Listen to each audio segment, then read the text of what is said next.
Hi hello welcome to news site Telugu channel. This is Paritala Murthy. ముందుగా నా ఈ రివ్యూస్ ఆదరిస్తున్న మీ అందరికీ కూడా పేరున కృతజ్ఞతలు తెలుపుకుంటున్నా. సో మీలో ఎవరికైనా ఒరిజినల్ కరుంగలి మాల కావాలి అంటే బ్రేస్లెట్లు అవైలబుల్గా ఉన్నాయి, చాలా వచ్చాయి. అలాగే కరుంగలి మాలలు కూడా ఉన్నాయి, బంచ్ ఆఫ్ కరుంగలి మాలలు. సో పక్కన వీడియో డిస్ప్లే అవుతుంది చూడండి. సో ఆర్డర్ పెట్టండి. ఫేస్బుక్ మెసెంజర్లో నాకు హాయ్ అని పెట్టి మీ అడ్రస్ అది పెడితే నేను మీకు కొరియర్ అది చేస్తా. 8mm మాల 1500, బ్రేస్లెట్ 500. ఓకే, ఎవరైనా ఉంటే ఒరిజినల్ కరుంగలి మాల, మీకు ఎలాంటి సందేహం వద్దు. ఓకే, నాకు ఫేస్బుక్ మెసెంజర్లో మెసేజ్ పెట్టండి. Sunday fun day, elimination day. Okay, ఇక్కడ వరకు బాగానే ఉంది. మనకి ఎప్పుడు కూడా డంషర్ ఆట ఆడతాం, అదే ఆడతాం, సినిమాలు చూపించడం, అది ఇది చాలా జరుగుతూ ఉంటాయి. ఫన్ డే అలా ముగిసిపోతుంటుంది. కానీ ఈసారి ఆ గోల్డెన్ బజర్ టాస్క్ పెడతాం అనేది చాలా చాలా చాలా నచ్చింది నాకైతే. ఎందుకంటే సండే పూట ఇలాంటి టాస్క్లు ఏమైనా పెడితే ఇన్ ఫ్రంట్ ఆఫ్ హోస్ట్ ఆ క్లారిటీ అనేది వచ్చేస్తుంది అక్కడ. సంచాలక్ సో మాదిరి డెసిషన్ని అబ్జెక్ట్ చేసినా కూడా Pawan Kalyan objection overrule అయింది అక్కడ. ఎందుకు అంటే నీకు ఒకటి చెప్తున్న డిమాండ్, సంచాలక్ ఈజ్ ఫైనల్ అన్నాడు. అంటే అక్కడ ఓకే, దట్స్ ఓకే, పర్ఫెక్ట్గానే ఉంది. మరి ఇటు పైన చుక్కలు స్టార్స్ కూడా చూడక్కర్ల, లోగో కరెక్ట్గా ఉంది, ఫ్రేమింగ్ అంతా కరెక్ట్గా ఉంది. అక్కడ మాదిరి అయితే పర్ఫెక్ట్ డెసిషన్. ఎందుకంటే ఆ మాత్రం రీచ్ కూడా అక్కడ ఎవరు అవ్వాల అంత క్విక్గా. అందుకని తనుజకి right, okay, no problem decision ఇచ్చింది. కాకపోతే కొంచెం నర్వస్, కాస్త రింగ్ వేయడం అనేది కొద్దిగా లేట్ అయింది. బట్ ఆ గోల్డెన్ బజర్ అయితే పట్టింది. దానికి ఒక సేవ్ చేసే పవర్ అనేది వచ్చింది. సో అది ఈ వారం రాదు, నెక్స్ట్ వారం వస్తుంది. సరే ఓకే, ఇక్కడ వరకు బాగుంది. ఇది ఎవరిని సేవ్ చేద్దామని బిగ్ బాస్ టీము ఎవరిని సేవ్ చేసి టాప్ 5కి తీసుకెళ్లాలనుకుంటున్నారు ఇలాంటివి పెట్టుకుంటూ. సో మొన్న వారం చూసాం మనం, పౌరాస్త్రాలో ఒక సేవింగ్ ఉంది. అప్పుడు భరణిని సేవ్ చేయాల, మన రాముని ఇమ్మానియల్ రాముని సేవ్ చేసుకున్నాడు, తెంగర్ రాముని. సరే ఓకే, ఓటింగ్ ప్రకారం భరణి గారు వెళ్ళిపోయారు, అది వేరే విషయం. అసలు రాము ఇప్పుడు స్టూపిడ్ గేమ్ అని హోస్ట్ ముందే స్టూపిడ్ గేమ్ లాగా మాట్లాడాడు. ఇదే స్టూపిడిటీ అంటే అని చాలా క్లియర్గా నాగార్జున చెప్పారు. ఇక్కడ తనని తాను డిపెండ్ చేసుకోలేనప్పుడు కొన్ని విషయాల్లో, సో వాట్ ఎవర్ మధ్యలో దూరటం నాకు అలవాటే అని చెప్పడం, అక్కడ వాళ్ళు ఏదైనా మాట్లాడుతుంటే ఎస్ సార్ అంటాం, అది చిన్నదే సార్ అని ఇది అవ్వడం, అంటే కొన్ని సందర్భాల్లో చేయలేనప్పుడు నామినేషన్లో మాత్రమే మాట్లాడతాడు. అది కూడా చాలా హైపర్గా మాట్లాడుతూ ఉంటాడు, మనం చూస్తూ ఉంటాం. సో ఎందుకు రాము అంత గేమ్ ఏముంది, సేవ్ చేయాల్సినంత గేమ్ ఏముంది అనేది ఒక పాయింట్. సో లాస్ట్ టైం కూడా మనం మాట్లాడుకున్నాం. అలాగే ఇప్పుడు వచ్చిన గోల్డెన్ బజర్ ఏదైతే ఉందో దానికి కూడా సేవింగ్ పవరే ఉంది. దాన్ని ఎవరి కోసం సేవ్ చేయాలని ఇప్పుడు ఆల్మోస్ట్ అడిగారు అక్కడ. సంజన రమ్య ఉన్నప్పుడు ఏమడిగాడు, నువ్వైతే ఒకవేళ పవర్ వచ్చి ఉంటే ఎవరిని సేవ్ చేస్తా, సంజనాని సేవ్ చేస్తానని చాలా క్లియర్గా చెప్పేసింది. ఎందుకంటే స్టార్టింగ్ నుంచి తను అలాగే ఉంటుంది. నామినేషన్స్లో ఉన్నప్పుడు కొద్దిగా ఏదో ఒకటి ఒక కంటెంట్లో దూరాలని చూస్తుంది, ఏదో ఒక గొడవలో దూరాలని చూస్తుంది, ఇలా చెప్తా వచ్చింది తనుజ. సో ఇప్పుడు ఒకవేళ నెక్స్ట్ వీక్ పవర్ వచ్చి సంజన నామినేషన్లోకి వచ్చి లాస్ట్ వరకు ఉంటే ఖచ్చితంగా సేవ్ చేస్తుంది, డౌటే లేదు. సో అలాగా కొంతగా తీసుకెళ్తా ఉన్నారు.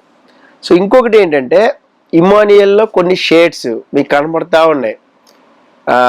ఈవెన్ రమ్యతో మాట్లాడినప్పుడు కానీ, ఇది చేసినప్పుడు కానీ, అలాగే మీకు మాధురితో కొంచెం టచ్ మీ నాట్ అన్నట్టు వెళ్ళిపోతున్నాడు. ఏదైనా మాట్లాడుతుంటే ఆర్గ్యుమెంట్ జరుగుతుంటే పక్కకి వెళ్ళిపోతున్నాడు.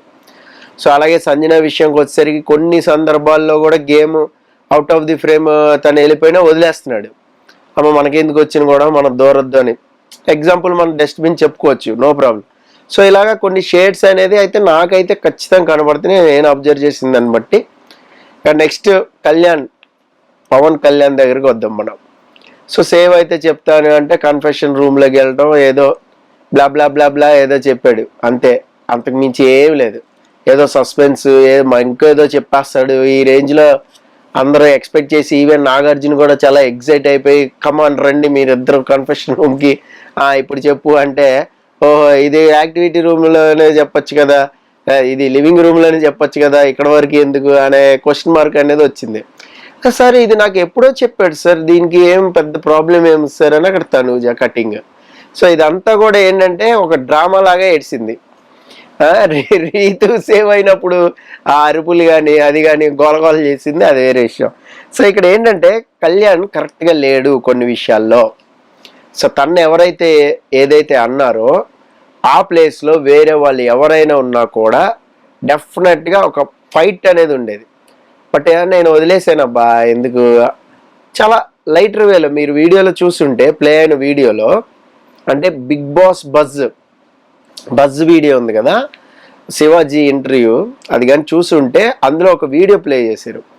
ఆ వీడియోలో కళ్యాణ్ చెప్పింది నేను వదిలేసానబ్బా ఎందుకు మళ్ళీ మాట్లాడడం, దాని గురించి రప్చర్ అవడం ఎందుకు అన్నట్టు మాట్లాడాడు. అది కరెక్ట్ కాదు కదా. మనం ఇలా గ్రాఫ్ పెరగాలంటే ఏం చేయాలి? మన మీద ఏదైనా ముద్రేసినా, నిందేసినా, లేదంటే ఎవరైనా పోక్ చేసినా, లేదంటే ఎవరైనా పుల్ చేసినా కూడా మనం ఏం చేయాలి? సో వెంటనే కౌంటర్ అటాక్ చేస్తేనే ఆడియన్స్ పాయింట్ ఆఫ్ వ్యూలో కూడా వాళ్ళకు కూడా అర్థమవుతుంది మీరేంటి అనేది.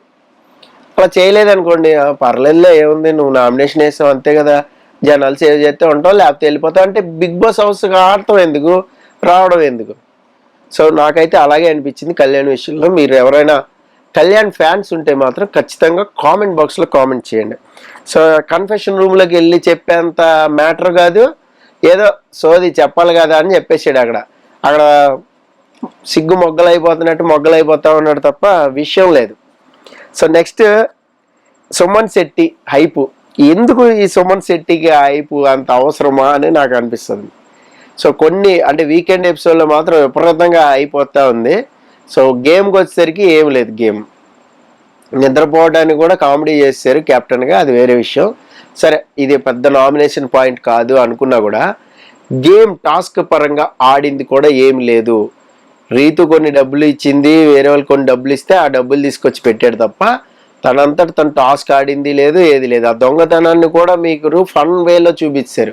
ఆ దొంగతనం చేసే ఉపయోగం ఏముంది? అటు తనూజ దగ్గర ఎక్కువ డబ్బులు ఉన్నాయి, సో వేరే వాళ్ళ దగ్గర ఎక్కువ డబ్బులు ఉన్నాయి, మీ దగ్గర లేవు కదా. మీ దగ్గర ఉంటే అట్లీస్ట్ కంటెండర్ రేస్లో అయినా ఉండేవాడు కదా. సో ఈ పాయింట్ నేను చెప్తున్నా. సుమనే కదా బ్రహ్మాండంగా ఆడాడు కదండి, దొంగతనం చేసాడు, పంచుకున్నారు కదా. ఫైనల్ రిజల్ట్ ఏంటి అనేది ఇంపార్టెంట్. మనం బ్రహ్మాండంగా చదివేసి ఎగ్జామ్లో రాయలేదనుకో ఫెయిల్ అయిపోతాంగా. పుస్తకం మొత్తం చదివాను సరే, ఇప్పుడు అడగని చెప్తా అంటే ఉపయోగం ఉంది, ఎగ్జామ్లో కదా రాయాలి. సో అలాగే సుమన్ శెట్టి దొబ్బేసాడు, మొత్తం అంతా చేసుకున్నాడు, అక్కడ డీల్ పెట్టుకుంటాం ఏమైంది? సో వేరే వాళ్ళ దగ్గర నుంచి డబ్బులు తీసుకోవడం ఏమైంది? అడగడానికి వచ్చాను రీతుని, కానీ రీతు ఇవ్వలేదు, పవన్కి ఇచ్చేసింది అన్నారు. అది కరెక్ట్ కాదు. అక్కడ టీం లీడర్ మాదిరినైనా పెట్టుకుని అక్కడ నిలదీసి ఆ పాయింట్ని రేజ్ చేసి వాయిస్ వినిపిస్తే రీతు తప్పు ఉంది అని ఆడియన్స్ కూడా నోట్ చేస్తారు. సుమన్ శెట్టి ఇలా అడిగాడు, వెరీ గుడ్ గేమ్, నువ్వు కెప్టెన్ అవ్వకపోయినా పర్లేదు, అలా అడిగితే చాలు, నువ్వు జెన్యూన్ అవుతావు. సో అడగకపోతే సేఫ్ గేమర్ అవుతావు. మనకి ఎందుకు వచ్చిందిలే గొడవ అంటే లేజీ అవుతావు, ఇంతకు మించి ఏం లేదు. నాకైతే సుమన్ శెట్టిది ఏమి అంతగా అనిపించట్లా. అలాగే ఇక్కడ విన్నర్ క్వాలిటీ అనేది లేదు. ఈవెన్ నిఖిల్ బోర్డ్ చేస్తున్నా, లేదంటే నిఖిల్కి ఏదైనా చెప్పాలనుకున్నా, నిఖిల్ రా చెప్పు ఏదో ఒకటి అన్నట్టు నాగార్జున కూడా చాలా లైట్గా తీసుకున్నారు నిఖిల్ని. అంటే ఏం లేదు, పర్సనాలిటీ కట్అవుట్ మాత్రం బ్రహ్మాండంగా ఉంది, వాయిస్ లేదు, ఆర్గ్యుమెంట్ లేదు, లాంగ్వేజ్ కరెక్ట్గా లేదు, గ్రిప్ లేదు, గేమ్ మీద ఏం లేదు. వీళ్ళు నాకు తెలిసి అస్సలు ఏ పరిస్థితుల్లో కూడా షో అనేది చూసి రాలేదు. జస్ట్ అలా వైల్డ్ కార్డ్ లాగా వచ్చారు, ఫైర్ స్ట్రామ్ అన్నారు కానీ ఒక్కళ్ళలో కూడా ఫైర్ లేదు. ఆ ఫైర్ ఉన్న ఆయిషా కూడా వెళ్ళిపోయింది టైఫాయిడ్ వచ్చేసి. సో ఫైర్ ఎక్కువైపోయింది, టైఫాయిడ్ వచ్చింది, వెళ్ళిపోయింది, బిగ్ బాస్ హౌస్ నుంచే వెళ్ళిపోయింది. సో అది మనం చెప్పలేం మళ్ళీ రీ ఎంట్రీ ఉంటుందా లేదా అనేది మనం చెప్పలేం. ఇక నామినేషన్స్కి వచ్చేసరికి వైల్డ్ కార్డ్ అదే ఎలిమినేట్ అయిపోయిన వాళ్ళు వచ్చి లోపలికి వచ్చి నామినేట్ చేస్తున్నారు, ఒక్కొక్కరు ఒక్కొక్క రీజన్ అనేది చెప్పబోతున్నారు. అది ఎలా ఉంటుంది ఏంటని చూద్దాం. ఇది లాస్ట్ సీజన్లో కూడా జరిగింది కదా, పెద్ద రచ్చరచ్చ అయింది సోనియా వచ్చేసరికి, మీ అందరికి గుర్తుండే ఉంటుంది. లాస్ట్ టైం అలాగే చాలామంది సీత వీళ్ళందరూ వచ్చి కూడా నామినేట్ చేశారు చాలామందిని. సో అదే కాన్సెప్ట్లో ఈసారి కూడా పెట్టారు, కత్తిపోటు పొడిచి మరీ చెప్పాలి. మరి ఆ రీజన్స్ ఏంటి, ఎవరెవరు నామినేషన్ ఉన్నారు, నా నెక్స్ట్ వీడియో వస్తుంది, అది కూడా చూడండి.